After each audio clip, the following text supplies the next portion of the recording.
Hey guys, ayan, biglang may tumawag na buyer kaya nag-tricycle tayo, wala tayong motor. Ayan guys, bigla ko tuloy naalala yung dati, yung kauna-unahan ko nag-aahente ko, yung namamasahe lang ako. Alam nyo ba guys, hirap na hirap ako noon kasi ang layo ng mga pinupuntahan ko tapos namamasahe lang ako. Minsan nakaka 500 ako isang araw pag pupunta ako ng iba or malolos, ayan. Tapos syempre nandiyan pa yung pagkain, merienda. Tapos wala namang bibiling buyer, hindi nagustuhan. Minsan ayaw nila pag mother title or rights lang. Kaya sa totoo lang guys, mahirap ang maging ahente. Noong una kong ahente guys, alam niyo ba, halos nabenta ko ata yung iba kong gamit ka-ahente ko palibasa. Wala naman akong kinikita noon. Tapos ayun, isa-isa kong binenta yung mga gamit ko kasi nga ang mahal ng pamasahe tapos wala naman nangyayari. Sabi nga ng mga anak ko dati, Nay, huwag ka na mag-ahente kasi ala naman nangyayari.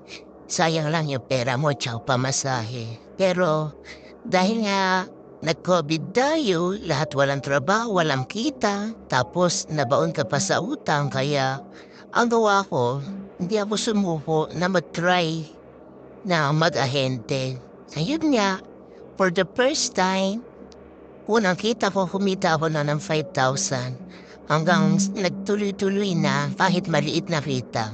Yun nga lang, sapat lang sa pangkain. Kaya ayun, alam nyo guys, nung una kong pag-aahente, naranasan kong maglakad, naubusan ako ng pamasahe. Ayun, naglalakad ako mula hanggang halang. Ayun. Tapos may nakakita sa akin, sinakay ako ng tricycle na awa sa akin. Ganun guys, ganun kahirap ang maging ahente. Sabi nga nila, di ba, ang pag-aahente raw ay laway lang ang puhunan. Naku guys, nagkakamali kayo.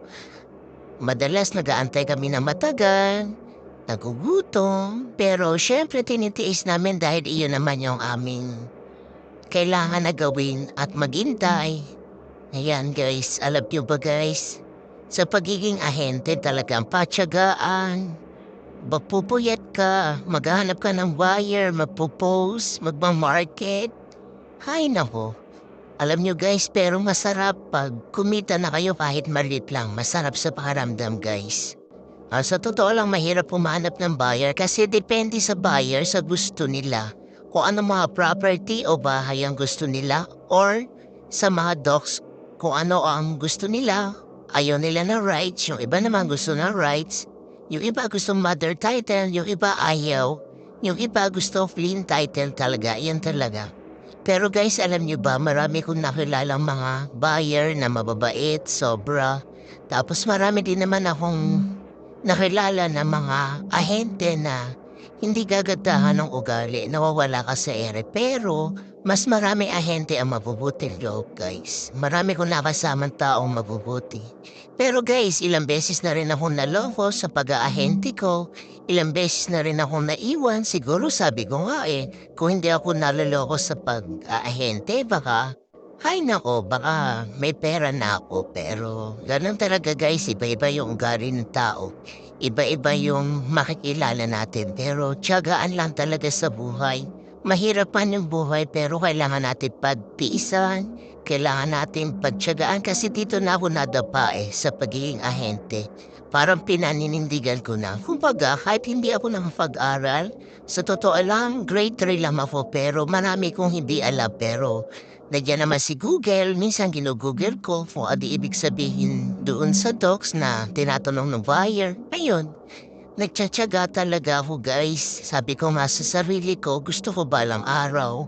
Masabi ko sa sarili ko na kahit hindi ako nakapag-aral maging success, kahit hindi man ako ganun ka-success pero at least nalampasan ko lahat yung mga problema, pagsubok sa buhay. Hindi nawawala yan yung mga problema, pagsubok. Iba-iba man tayo ng mga problema at pagsubok pero laban pa rin tayo hanggang huli para sa ating pamilya. Kaya sa totoo lang guys, etong nag-tricycle ako ngayon, marami kong biglang naalala. Naalala ko talaga yung paglalakad ko noon. Ang hirap guys. Biro niyo hanggang San Pedro nilakad ko lang sobrang init. Umiiyak ako nun guys pero kailangan ko yung labanan ko ano man yung mga nararamdaman ko. Tsaka kailangan ko talaga magsikap para sa pamilya ko. Ayan ang buhay ahente guys, tiyagaan talaga. Ayan. Kay Jen Maria Terry lang po sa aking mga buyers. Sana po dumami pa kayo at sana yan matulungan ko kayo.